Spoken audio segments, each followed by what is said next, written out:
Саламатсызбы? Кактус редакциясынан жабык жыйынында кандай талкуу болду? Эмне чечимге келдиңиздер? Эми мындай да. Талкууну эми силер деле билип атасыздар, эмне болгонун, эмне үчүн документтер боюнча эчтеке деп айта албайм. Жашыруун болду. Парламент макулдугун берди. Ал жанакы кайсыл Күнөөсү бар, жок деген маселе чечип турган жок да.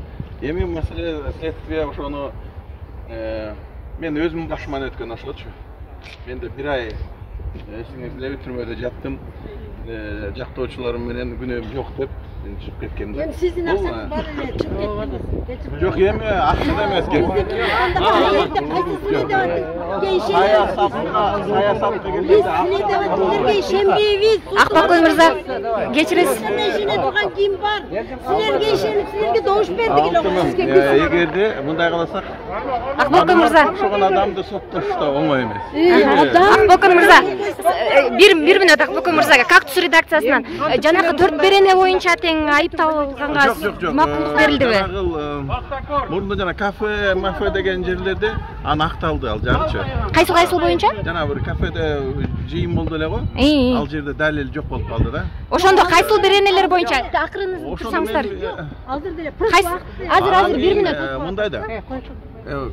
Мадумаровду күнөөсү жок деген добуш болгон жок. Мадумаровду эми баарыбыз эле сразу эле күнөөлүү деп салганга болбойт да. Бүгүн конституция менен соттун чечими жок, аны эч ким күнөөсү бар деп айта албайт. Шектүү деп айтышы мүмкүн. Анан эми ал бир адам Сунушка макулдук берилди да. Сиз өзүңүзчү Акбакой мырзам кандай добуш бердиңиз? Эми мындай да. Эми госсекретарь өзү барып эле ошол жерге барып эле кол коюп салган жок да. Туурабы? Эми анын тегерегинде бир топ киши бар. Чегара маселеси боюнча айтып атасыз?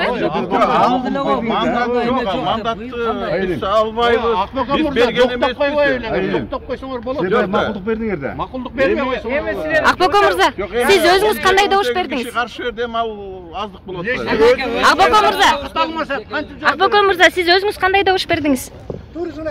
Мен түрмөгө мени камаганда Мадумаровдон башка мага эч ким болушкан эмес да. Ошол үчүн мен ошону айта албайм азыр эчтеке. Каршы макул берген